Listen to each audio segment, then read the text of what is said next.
And thanks for joining me, everyone. Charles Moscowitz here. Welcome to the program. I am doing this segment regularly on Thursdays at 1 p.m.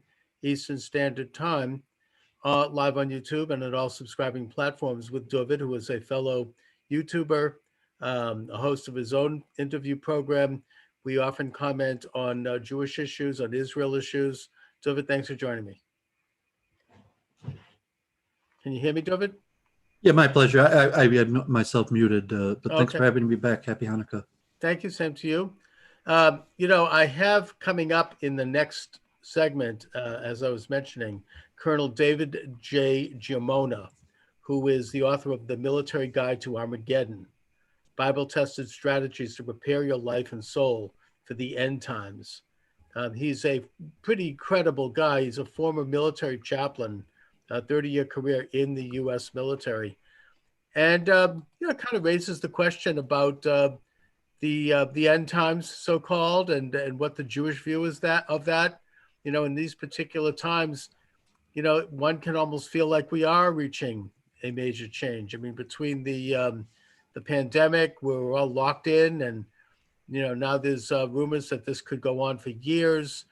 You've got the election being stolen, and that's being done openly and brazenly, and it shows how powerful now computers are and high tech is in terms of controlling who's in power and who gets to be heard with the big tech censorship. And I really can understand where someone may feel like this is nearing an end times. I mean, I don't think it's that bad. I mean, I personally, but nevertheless, it does raise some serious questions about what that end times might look like, what sort of a scenario that might be. And I'm wondering from you, Dooovid, with your research in Jewish issues, what is the understanding, if you will, the Jewish understanding of an end time scenario, if any? Thanks. I appreciate the question, the topic, because in reality, that probably is my most favorite topic, eschatology, which from a largely Judeo perspective is not that big of a deal. It's part of our theology. There's a lot of rabbis and sages in Judaism has one of the most elaborate cosmologies and end-of-time belief system, but Judaism is more a day-to-day practical religion that deals with what we're supposed to do, what's kosher, what's not kosher, can we do this, can we not do that. However, the biblical prophecies that we read, scripture, when we go to synagogue, we read Moses, we read Haftorah, the Hebrew prophets. There's the writings of the Talmud and the sages, and there's an expression in Hebrew, "Im ein Neviim b'nei Neviim," in the Talmud. If we're not prophets ourselves, God forbid, all humility to say about Judaism, then we're at least the descendants of prophets. And the claim, if there's any truth to Judaism, is that we're kind of good at predicting the future.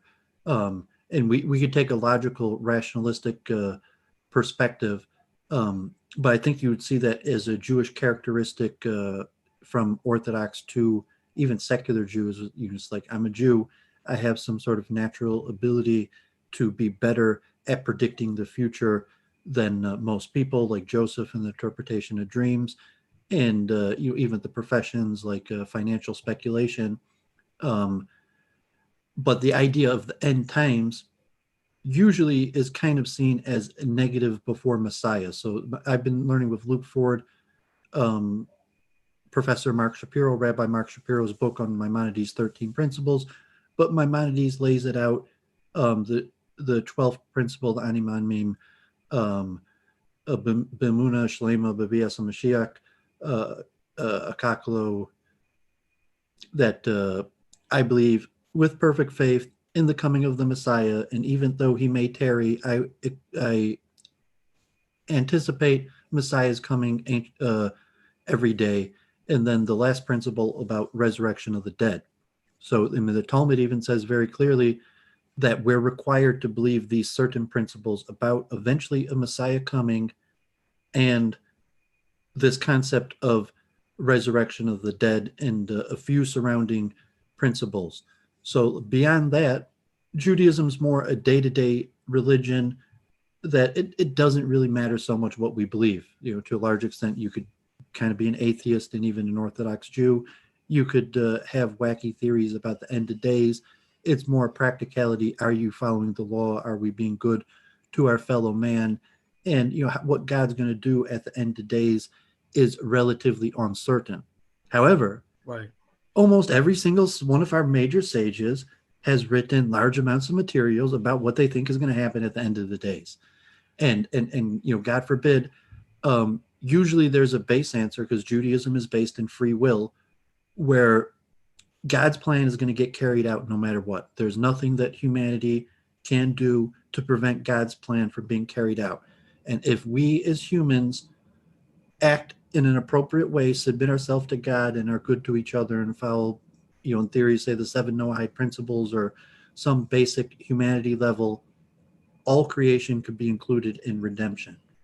However, when the time for redemption comes, those who are not ready for it are probably not going to be included, God forbid. And there's some merciful in the sages. That's why there's all these writings and interesting philosophical speculation. Will the most evil of all people be included? To just saying, is it just going to be a handful of the very righteous? But God forbid, in order to create the perfect world for the righteous people to serve God unhindered, that like the flood, almost all of the sages and the prophecies say that God forbid, will destroy the world in order to bring this future times if humanity isn't ready for it. And so that's a somewhat understanding of Judeo theology. A lot of Jews are secular. That's what we say, like anti-Semitism doesn't fear believing Jews as much as unbelieving Jews. I mean, it's like crime and punishment. No one wants to suffer. But from a believing perspective, even the Jesus cult and what was happening around the time of the destruction of the Second Temple, that, Jews are expecting that some event is going to occur, and it's going to be good for us, because that's what our prophets say. And if a person's a God-fearing person, we'll say, therefore, we should be extremely, extremely careful about our behavior. And even from a perspective a lot of Christians would agree with, using the expression like the kingdom of God, that we should act like we see the world is going to be after Messiah comes, even now, even though the majority of humanity is still fallen and acting in inappropriate ways, and succumbing to the baser desires of the body and stupidities and sin, that it's still capable for a person to be righteous and act in a righteous time, like it will be after Messiah comes. And just after Messiah comes, that will be the only behavior that's acceptable. And Hanukkah. Well, it seems like we definitely, when God created man and when He created the universe, He made men and women different from all other living creatures in that He gave us the ability to know good and evil, the ability to discern, the ability to reason. That's why we have a soul. In a sense, we are images of God, and in that way, we're very weak and very frail, imperfect uh, reflections of God. And in the same way that God can create the universe, we can create activities and actions in our own lives, and those can be reflected in our societies that we create, and that those things could be based upon what on truths. I mean, what Thomas Jefferson called inalienable rights in the Constitution. I know that that's been described as a British Enlightenment idea. It is the founding political philosophy of the United States, but I think it does derive from the Torah. And we do have, as you say, even though we're Judaism is a way of life, it's a practical, functional, means of living. There's also an aspect to it that's spiritual and that's based on faith and a belief in a creator of the universe, and that we do have, as you say, the prophets. Christians have interpreted the prophets in a different way than our rabbis and sages have interpreted the prophets. but nevertheless, our prophets, particularly Ezekiel and Joel, do talk about scenarios that would happen at the end of human civilization. I don't think that they mention anything about a Messiah. I think that came later. The first mention of Messiah, I think, is in the book of Ezra, where they make reference to Cyrus the Great as a Messiah, because he wrote an edict that called for the Jewish people to return to their homeland and rebuild the temple. Well, from anyone who studies Talmud, it's the last chapter, or sometimes the 10th or 11th chapter of Sanhedrin about courts. And it's called Chalik because it starts with the statement that's in Pirkei Avos, Kol Yisrael yesh lahem Chalik le'olam haba. All of Israel has a portion in the world to come. And then it goes on to say, except, and it makes a clear exception of people who reject Messiah and the resurrection of the dead. And then the Talmud itself asks, well, it doesn't say in the Torah. Where does it say in the Torah about Messiah and the resurrection of the dead? And it brings a bunch of verses, and there's a discussion about how these verses allude to it. But it is the unequivocal statement in the Talmud, even though it may not be in the Hebraic writings. And we mentioned the debate between Nicholas Dunn and Rabbi Yechiel that you're not a Jew, you're not going to heaven if you don't believe in Messiah and the resurrection of the dead. And the Talmud kind of lays it on you like that. And also that was reiterated by Maimonides in his 13 Principles. But let me ask you this, Dooovid. What is the Jewish definition, therefore, of Messiah? What do we see as this? Is it a person that's going to, kind of show up on the back of a donkey and wearing sandals and a white robe and a nice long, blonde beard, and he's going to, proceed into the gate of the old city? I mean, what do we see? How is that going to happen? Who is it going to be? Well, there's certain signs that are mentioned even in the scriptural verses that are believed to be about the prediction of Messiah and the sages, like being born on Tisha B'Av, being descended from the house of David. Maimonides in the Principles lays it down basically. We will know Messiah by the signs in the fulfillment of the things that we know Messiah is supposed to do, which is obviously why Jews don't believe in Jesus, because the major framework of the conception of what Jews believe Messiah is supposed to do, Jesus really did none of those. Which right. Is one of the temple which was standing to rebuild the town, to liberate the country and lead a holy commonwealth that would then be a light unto the world. Well, basically, from this time it'd be to ingather the Jews to Israel, restore us to Mosaic law, rebuild the temple, overthrow the oppression, any nation that's oppressing the Jewish people. So the main thing that Jesus didn't do was overthrow the oppressors of the Roman rule. From a typical Judeo perspective, Messiah is going to throw off the shackles of our oppressors, and Jesus didn't do that. The Romans stayed in power and destroyed our temple.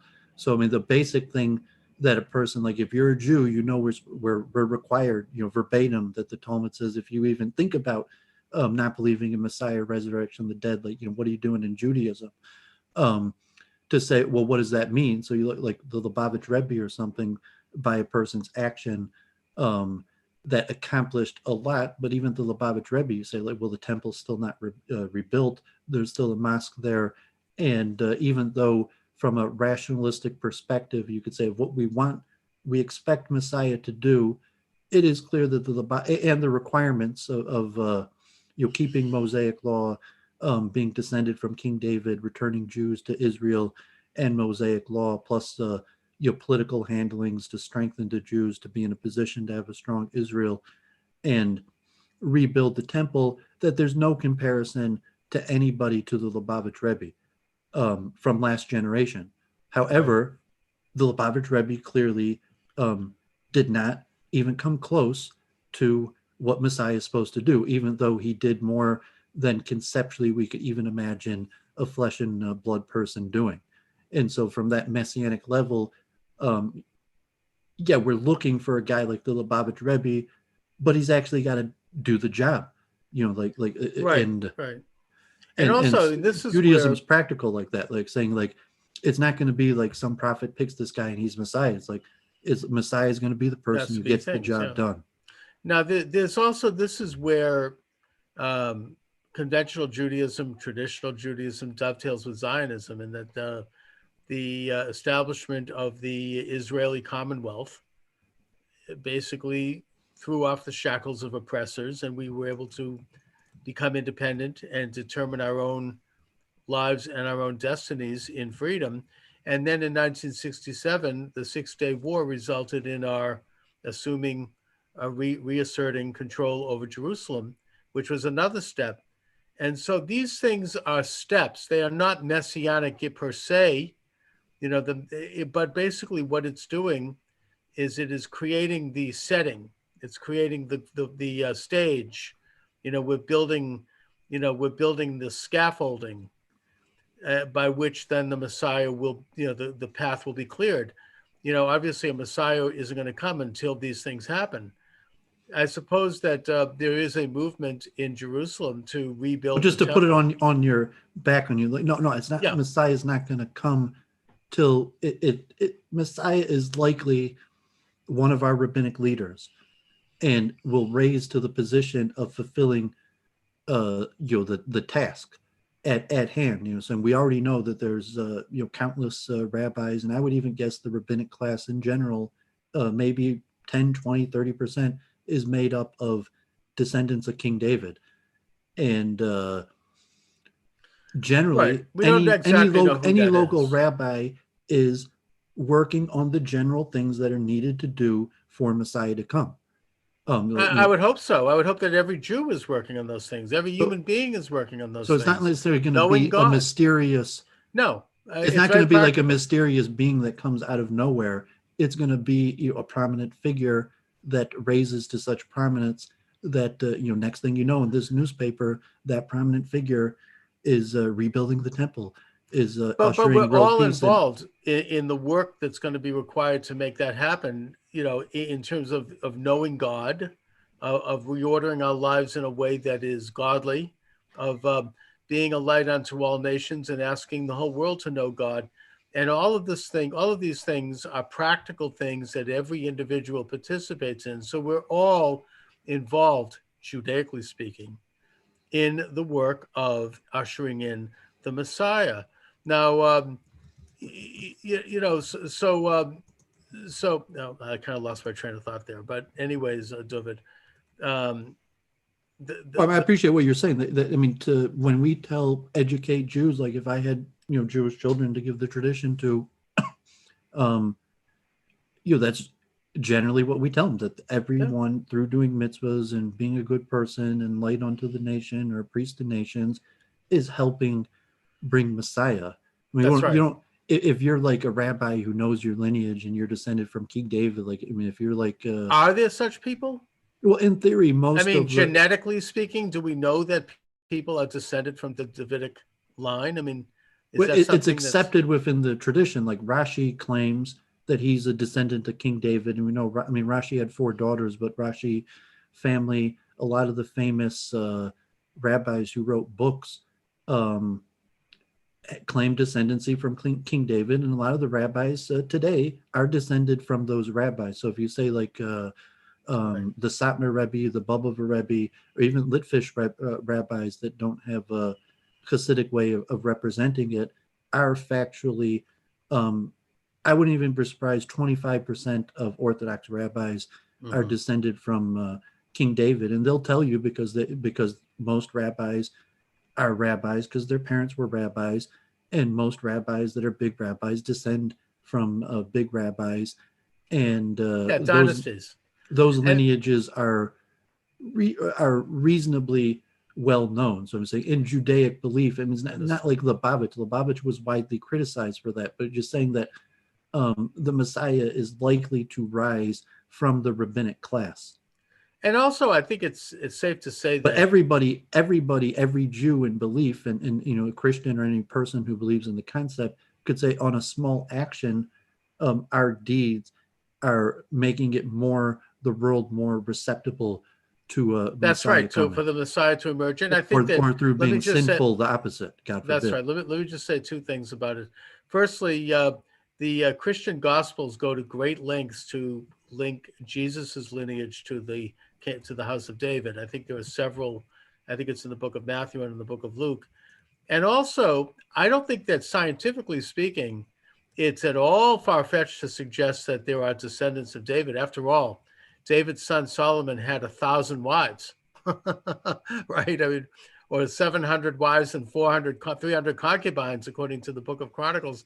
So I think that, let's just say, he had some pretty good number of offspring, and that's Rashi's not like a David. prophet. Rashi's not like a prophet, but when Rashi says what he's saying, he doesn't claim to be really smart and figured this stuff out. He claims that he's a direct descendant of King David, sure, and even gives a lineage to the Talmudic rabbis that he claims he's descended from.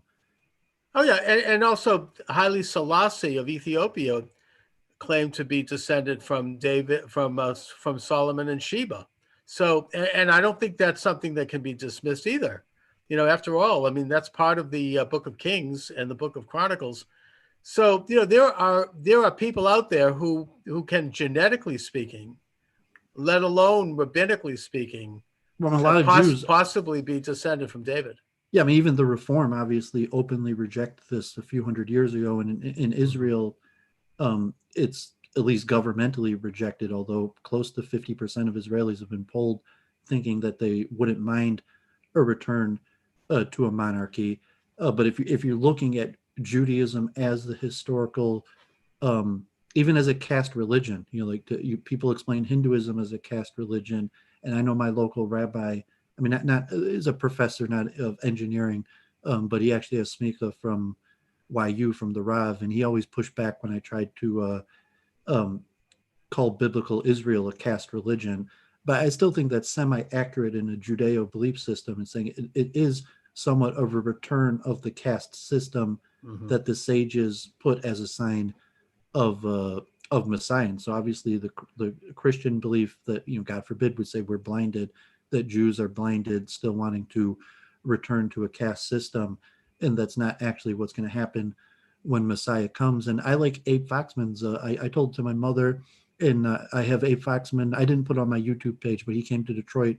I got a selfie with him, but his, was asked, you're working together with all these Christians, and don't you know that the Christians think that when Messiah comes, it's going to be Jesus, and if you don't accept him, God forbid, we're going to be destroyed.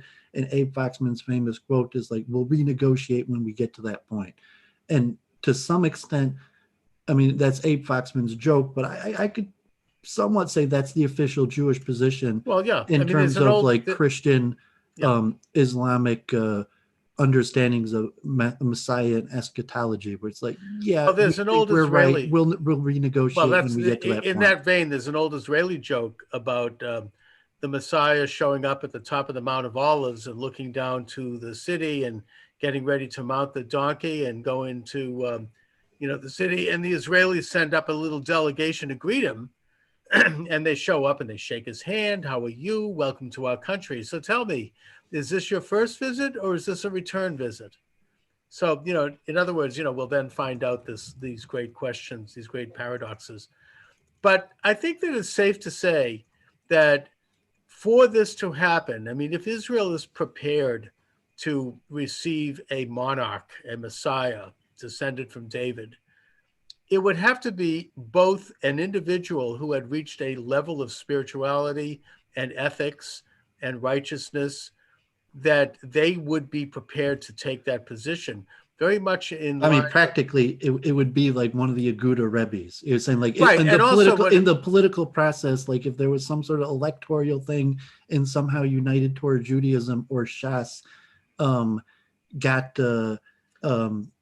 from a political perspective, it would be from the slate of well-known rabbis. You're saying, like, it's good. Very well, maybe, the Karliner but the point is, it would have to be an this individual. Rebbe, that Rebbe, Yeah, as opposed to maybe a Christian or even pure Talmudic.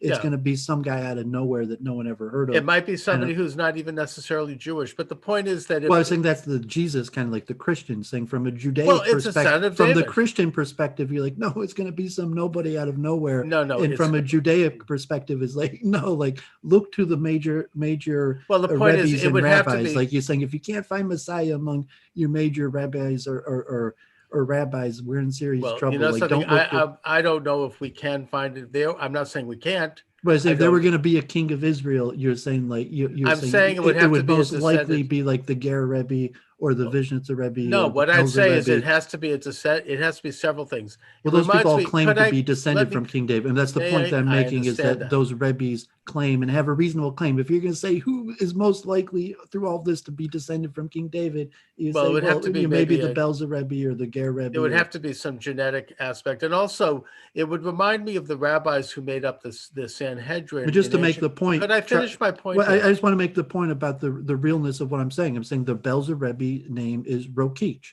and anyone who studied their Talmud knows the Rishon, the Rokich, and he is a son after son descendant, and the Rokich claimed to be already back then a descendant from King David. We'll have to take a look at it. But the point I'm making is that whoever it is, they would have to be like the Sanhedrin rabbis during the Roman times.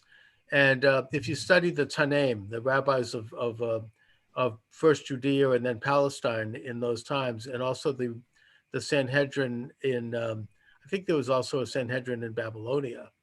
These were men who were high-level moral, spiritual figures who were both learned and both were functional in terms of how they lived their lives.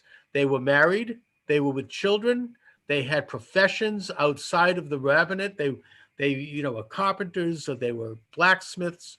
They made a living. They taught their sons how to swim. They were involved in public education, and they were involved with good works in their communities that were demonstrable and knowable. It takes a certain kind of person to rise to that level. And I think that it's more than just an individual who could assume that throne. And we know that what can happen with that. I mean, look at David's son, Solomon, ended up going bad. I mean, and the whole thing fell apart.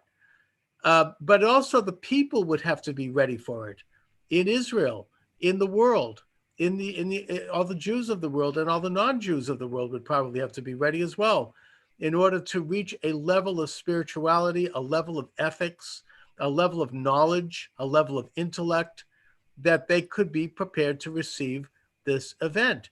Otherwise, it's not going to work.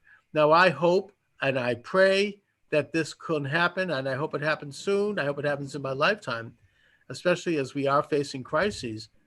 But I don't know if we're there yet. I mean, we have to really study this. This is the job of our sages.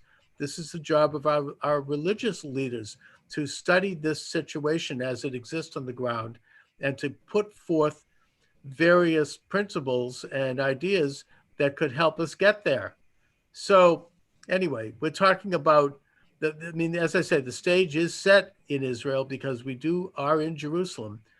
I mean, eschatology is extremely interesting like that. I just mentioned, I had my talk on Monday about why I oppose censorship in this Root and Branch Association in Jerusalem. I'm going to try to connect you to speak there also with Lowell Gallon, who was a reporter, some sort of Hollywood executive who made Aliyah and retired to Jerusalem, and Les Glassman, a dentist from South Africa, who retired to Jerusalem, and they've been gathering speakers for 25 years, thank God.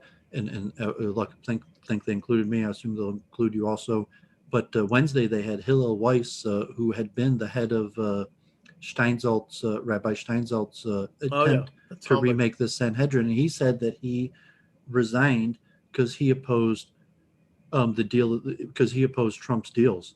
And he said, I thought you're talking about the Abrahamic Accord or the both the deal of the century and the embassy wasn't a deal. The deal of the century was Kushner's peace plan that didn't get adopted, but the Israeli government officially said like they were supportive of it, but the Palestinians never came to the table.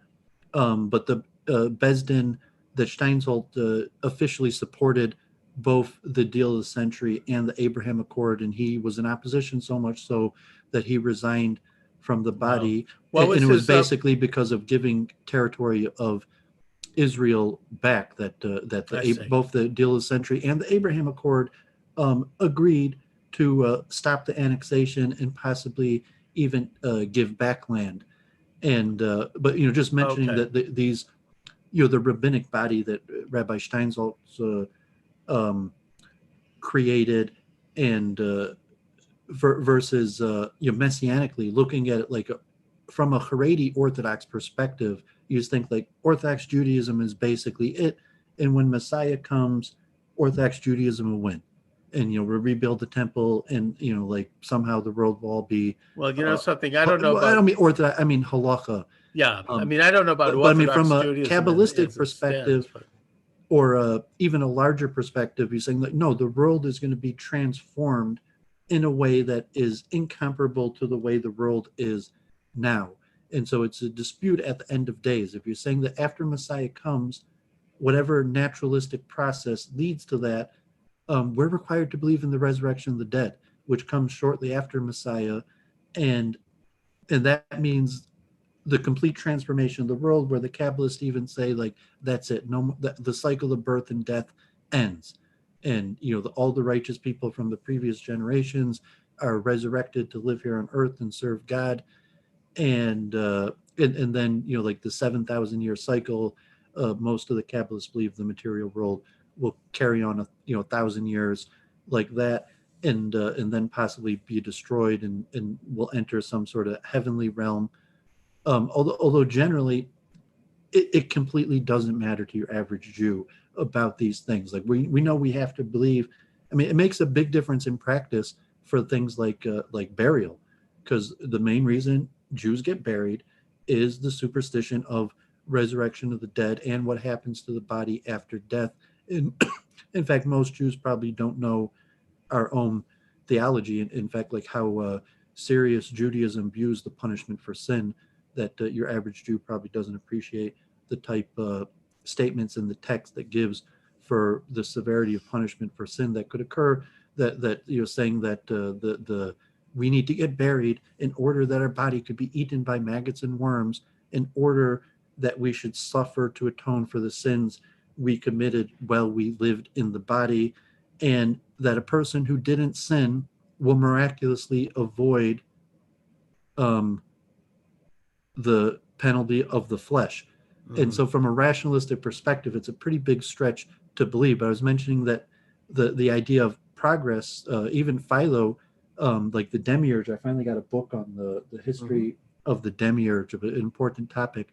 If you translate that, like Philo kind of relates Jehovah Hashem in the Torah to this concept of the demiurge, and you could sometimes, it's a complicated subject, but if you call the demiurge progress, that Jews generally believe in progress, and your average Jew will have a vision of messianic things that rejects, kind of like Christians, the Orthodox understanding that like, oh, we're all going to go back to keeping halacha. Messiah will come, and then the Jews will have a chance to become Bali Tshuva, or be destroyed, or be goyim forever, or something like that. But you're saying it's probably more to that, and your average Jew, in like a Philo type way of saying, even your average Jew worships the demiurge and believes that we're doing something that's making the world better, and that's going to be better for everybody, or everybody who could be included in this eventual society that we're working towards. Well, I mean, I don't really understand the concept of the demiurge. My understanding is that the demiurge is a son of God.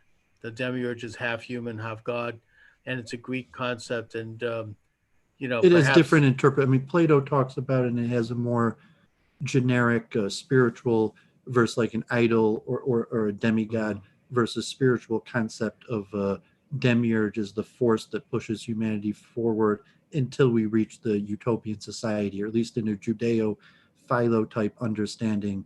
I mean, in that sense, the demiurge is just another name for God. But in a specific way that there's a God who is active in pushing humanity towards an end goal, and even acting through the Jewish people Mhm. to do that, and saying like the end goal is a given, and that God is going to use the Jewish people to reach that end goal is also a given, and that's kind of the information or the Greek way that Philo had Is that tried to. conventional understanding in Judaism that God is there, sort of like as Well, I an think that's how engine for? Philo tried to explain it in a defense of Judaism to Caligula. So, but that understanding of in future times also, and that might be resurrected in Kabbalah or But is certain that school. conventional Judaism or Orthodox? The word Orthodox just means conventional. Well, no, saying Is that is that's Jewish it's Greek not okay? heresy. Saying like Oh, no, okay. we Thank like you. they're saying that we believe in a demiurge that's pushing progress forward to Right, humanitarian exactly. society, At the and same saying time, like maybe no, I'm Jews believe that we're going to rebuild the temple and reinstitute the God forbid, if you're calling it accurately the caste system, and it's saying that no, we are going to reinstitute the caste system, but it's going to be good. maybe I'm being influenced here by modern notions of enlightenment, British, empiricism, deism, if you will, the philosophy of Hume and Locke that really was manifest in Thomas Jefferson's Declaration of Independence and the founding fathers. And that is this idea that while the Lord our God created the universe and all things, he gave man free will, and we have therefore been spun off as images of God, and we have the ability to mold our own lives, mold our own futures, invent and create our civilizations based upon accumulating knowledge of God's universe. But yet God is not there to intervene. I mean, it's not that God doesn't intervene. We don't know that. That's a mystery. But the whole idea is that we are separated from God, that we are not God, and that we have free will, and that we have the ability to create our civilizations. I mean, now my view on that, again, it might not be particularly classically Jewish. It might be deist. I mean, I'm influenced by what I'm exposed to in this life. I don't know. Well, that's why I told you, like, if you're not picturing Messiah to be one of the prominent rabbis in Jerusalem, you're influenced by something else than Judaism. And No, you're saying, I do picture is that. saying if you I don't just don't think know who it is. that the Ger Rebbe or your Belzer Rebbes are your most likely candidates for King of Israel, like, who do you think is it going to be? No, I do believe that, Dooovid. I And you mean, think I don't know. what do you think the King of Israel is like? You're saying like it's not No, like these Hasidic Rebbes. You're saying no, I think it probably it's is going to one be of like those a people. European monarch. No, no, no, no. It's a spiritual, just like I Or maybe it's going to be recognize. like a Sephardi or Moroccan or Yemenite rabbi, but I Could mean, it's be, but no.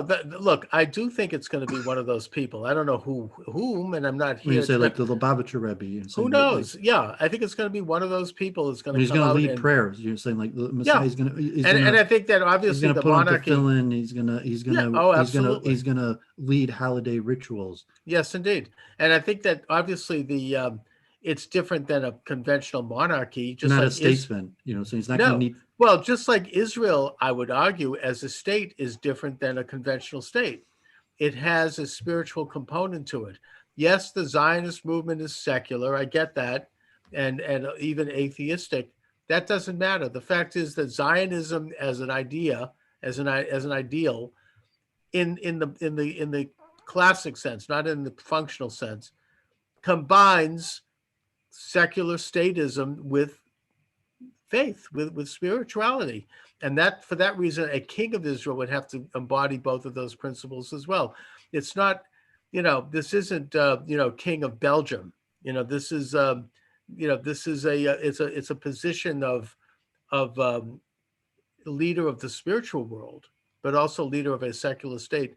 I mean, I suppose in a way the Catholic Church has this with the Pope, right? I think it'd be more ceremonial. Like, I mean, I wanted to talk about Israeli politics also, and maybe the Morocco Sure, go ahead. or deals, but saying that you're just like you have the president of Israel now, that largely has ceremonial functions, and there's more power in prime Right. minister. Yes. It could, king of Israel, or the priest of Israel would reside over the temple, and if they had returned to animal sacrifices, and saying the king of Israel, like the Queen of England or something, might have an official ceremonial role over the administrative bodies. But like, no, I mean, the king of Israel and the high priest, their goal is to run the rituals, not to run the economy. And if Israel Right, moved that's right. forward, They would still have a prime minister, and also, I mean, Israel, the there's a lot king. going on in Israel if we want to talk about that. Well, let's do that. But I just want to point out also that there's a difference between the king of Israel, the Messiah king, and the high priest. That's two separate offices. That's like in fact, one of the problems that the Hasmonean Commonwealth got into that came about because of the Maccabean rebellion and the story of Hanukkah, was that they confused those two offices, and sometimes the head of state would become also the high priest, and that turned out to be a disaster. So, But you that's know, the Hanukkah story. That's why the Maccabees is likely not included in the Hebrew canon, because the Hashmonaim took over the kingship even though they were priests. that's right. So you have to separate those two offices. Anyway, so what's going on in Israel? Yes, I actually noticed, I was Adam Green was mentioning it, and I saw it, and I don't like it, and I'll call it out. And I saw these deals, and like I mentioned to you that Rabbi Weiss, and I spoke to him yesterday, quit the Besdin over Israel over these deals. He didn't think they were good deals. Right. And I saw these articles that with Sudan, that it's basically America that's giving that it has clauses. It's not just like Israel and Sudan are normalizing ties. It has clauses. Sure. And all of the clauses are not things that Israel is supposed to do. They're things that America is supposed to do. Right. That's right. Like in Morocco, the United States, the deal there is that we have recognized Moroccan sovereignty over formerly Spanish Sahara, which Yeah, is a so all of these disputed deals area. are basically fake deals, and they're Doesn't make them fake. and they're It's just, well, they are, because they're it's centered around the ability of Israel to influence the U.S. So either they're not a deal with Israel, they're a deal with the U.S., and it's a clause in the deal with the U.S. to normalize ties for Israel. And it's not a deal to normalize well, ties with Israel it's more complicated than that. that has these, and at the same time that the ultimate effect of these deals is going to be for Israel to give up sovereignty over its own land. And that's why Rabbi Weiss resigned from the Well, head I of don't know it. about that. I mean, That was his claim. That I mean, so oh, that, okay.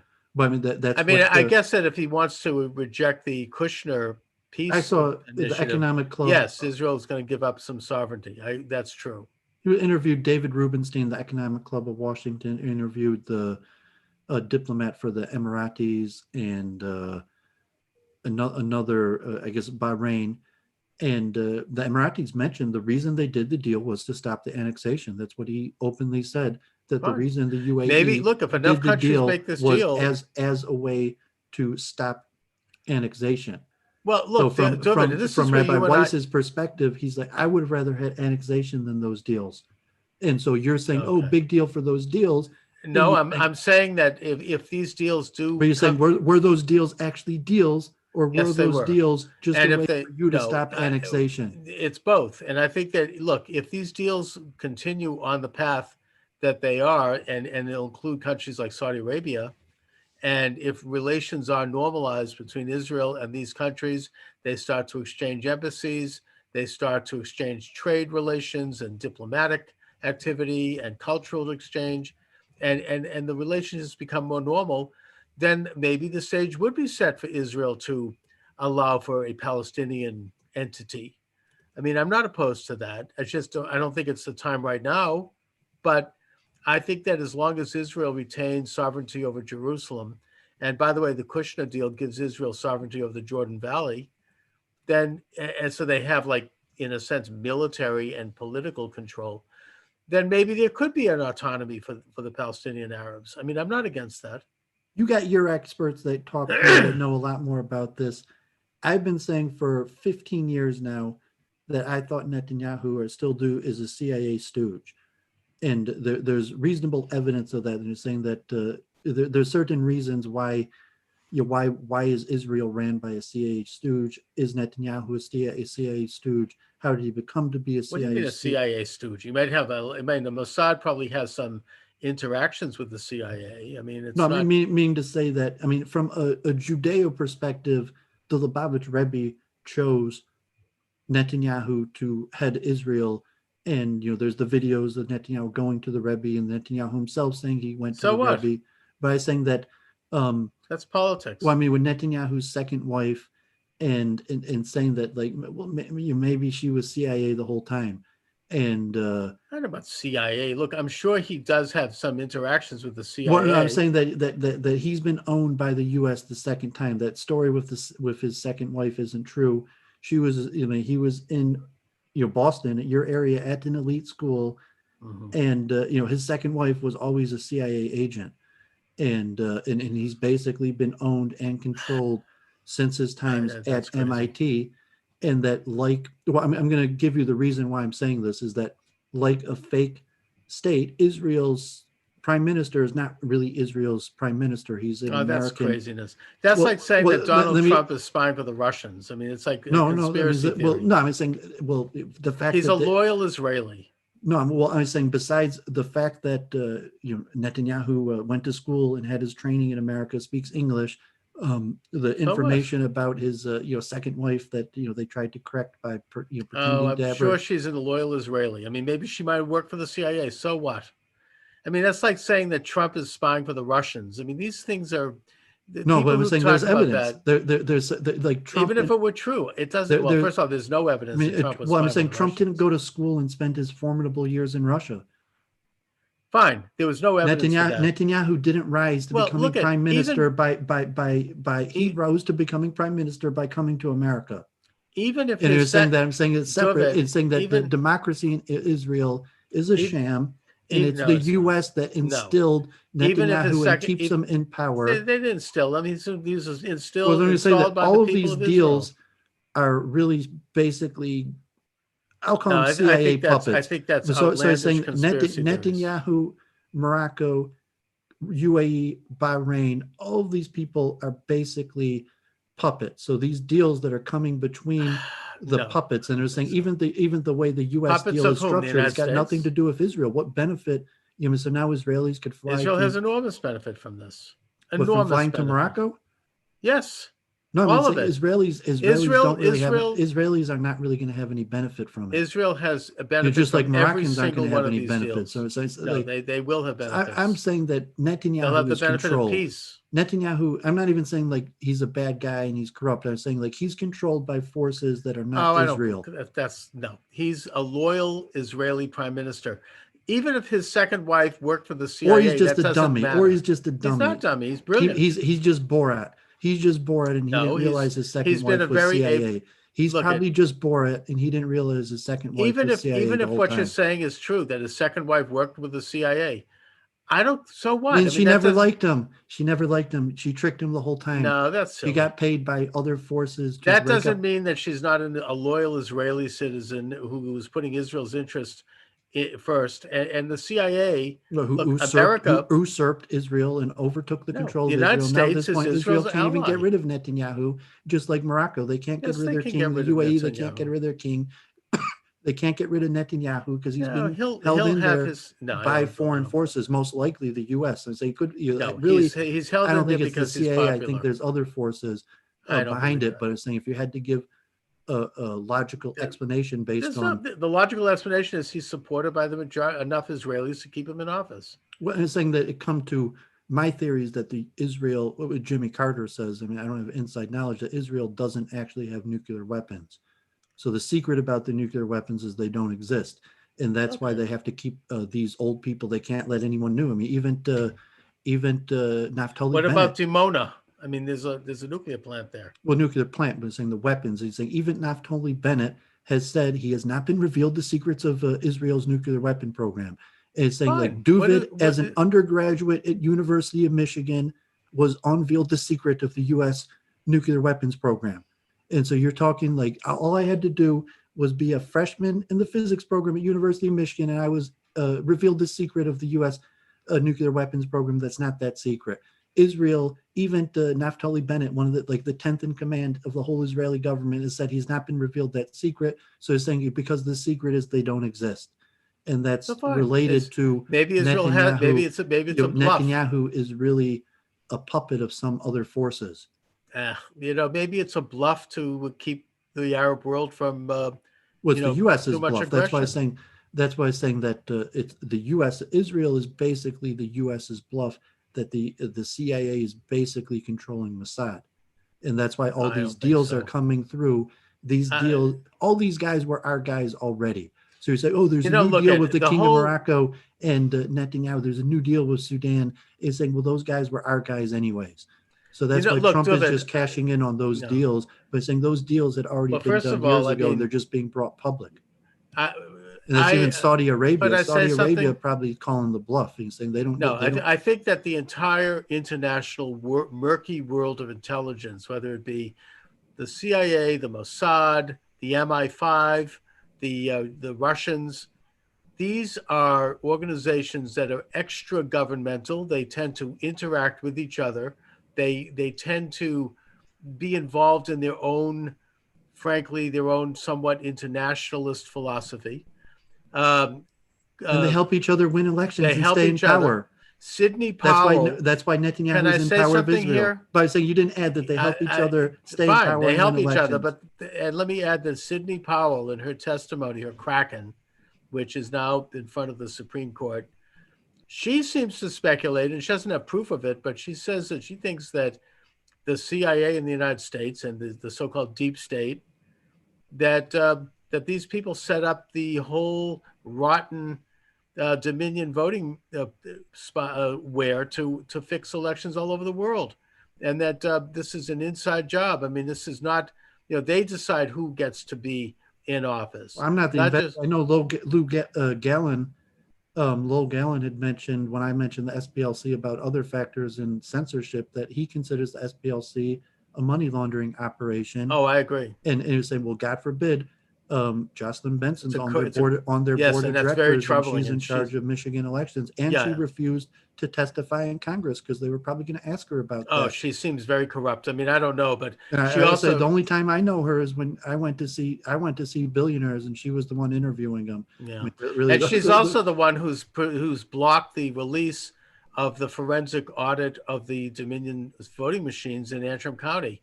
Eventually, it was released, or at least part of it was released, and we now know that those voting machines did indeed cheat. They were connected to the internet. They were switching votes. They use an average.